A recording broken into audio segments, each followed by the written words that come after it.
Along with the Dangerously Supernatural video series I just launched, I thought it might be appropriate to update my original video series on Is God Real? The first video in that series explored what could arguably be the most supernatural passage of all. In the beginning, God created the heavens and the earth. Can someone prove God is real? No, I can't prove it, and no one can prove he's not real either. I know he's real to me, and if he's not already real to you, I hope you'll open your heart and mind to seriously considering the question. I also know I can point towards some strong evidence from some of science's brightest minds that do provide evidence of a creator. There are three classical arguments for the existence of God: the cosmological, the teleological, and the anthropological. These arguments themselves don't tell us much about God, but they do point to his existence. The Bible tells us, "The fool has said in his heart, there is no God." If we can articulate evidence to an unbeliever to overcome the objective of his existence, we can move the conversation along and ultimately to Jesus Christ. This video is about the cosmological argument, the moment of creation that happened without any preceding cause or explanation other than the supernatural. While science is focused on purely naturalistic causations, the result of eliminating the supernatural is that we're left feeling alone in the universe, uncared for, and ultimately without a purpose or destiny. But God tells us we are loved, that he set the heavens in place, and that he is the one that created us to be in fellowship with him. Did you know that up until the 20th century, the most commonly held scientific belief regarding the origin of the universe was Immanuel Kant's steady-state theory? This theory proposed that the universe had always been in existence. If something has always been, then it doesn't need a cause. This can be an awfully convenient way to think about things if you're looking to avoid a creator. Because if you acknowledge there's a creator, then you have to acknowledge there is a higher power greater than yourself, one you just might be accountable to one day. And what kind of hard-living, free-willing scientist wants that? So what changed? Thought processes didn't change quickly, but Albert Einstein's general theory of relativity was the catalyst. Einstein's theory of general relativity is comprised of 5 equations, including the famous E equals mc squared.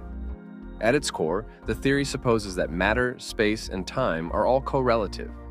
That is, one cannot exist without the other, and they must have all come into existence at the same time. Based on his calculations, Einstein theorized the universe must be either expanding or contracting. Subsequent scientists would later confirm Einstein's calculations.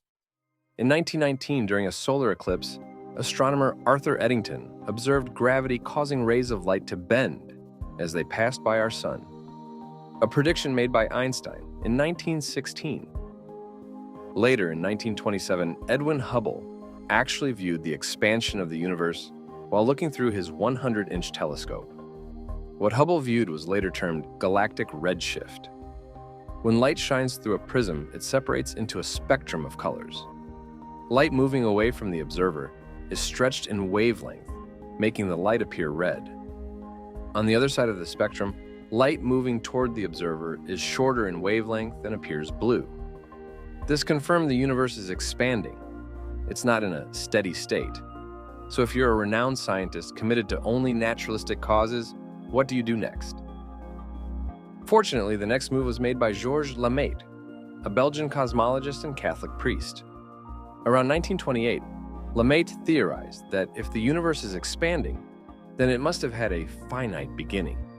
All matter, space, and time was contained in what he called the primeval atom, that upon explosion created our universe. This started what we now know as the Big Bang Theory. Now you might be saying, come on, a Catholic priest came up with a theory that just coincidentally happens to support the Judeo-Christian creation story? Yeah, he did. And while he insisted that his religious beliefs had no bearing on his interpretation of the evidence, it's been backed up by more and more science.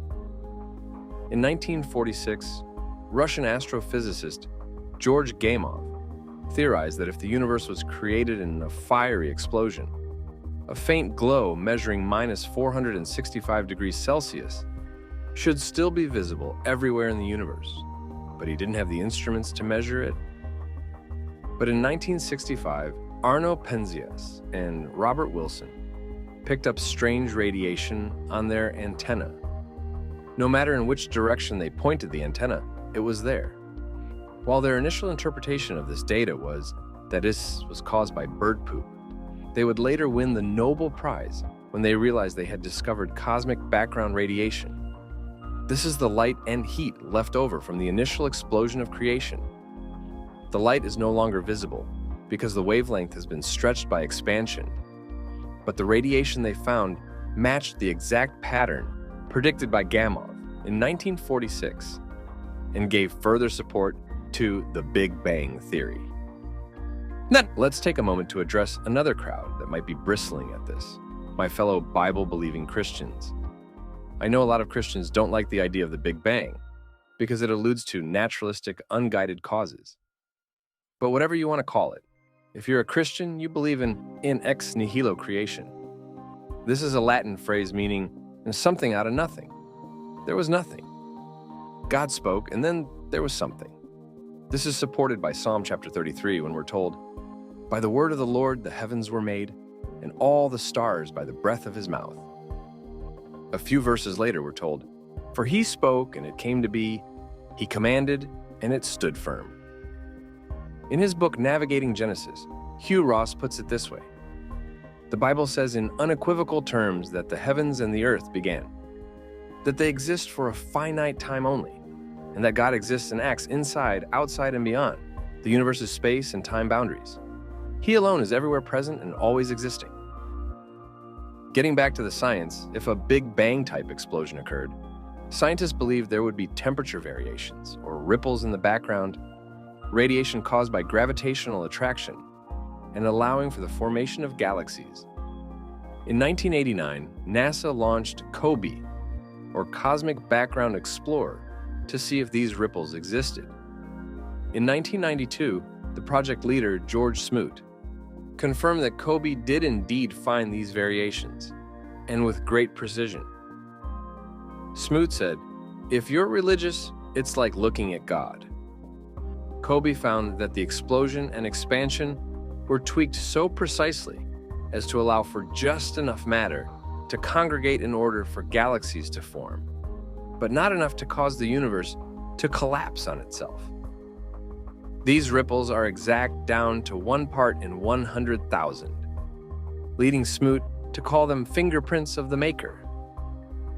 What does the Bible have to say about this? The Bible is clear that the universe displays the glory of God and reveals his existence to his human creation. The book of Romans says, "For since the creation of the world, his invisible attributes, his eternal power, and divine nature have been clearly seen, being understood through what he has made, so that men are without excuse." David says in Psalms 19, "The heavens declare the glory of God. The skies proclaim the works of his hand." Like I said, I can't prove God exists in this video, but the evidence for a beginning to our universe is very compelling. And anything that has a beginning must have a cause. It is my belief that cause is the God of the Bible. Thank you for watching. Please consider liking this video and subscribing for more content as we attempt to answer difficult questions about God and the Bible.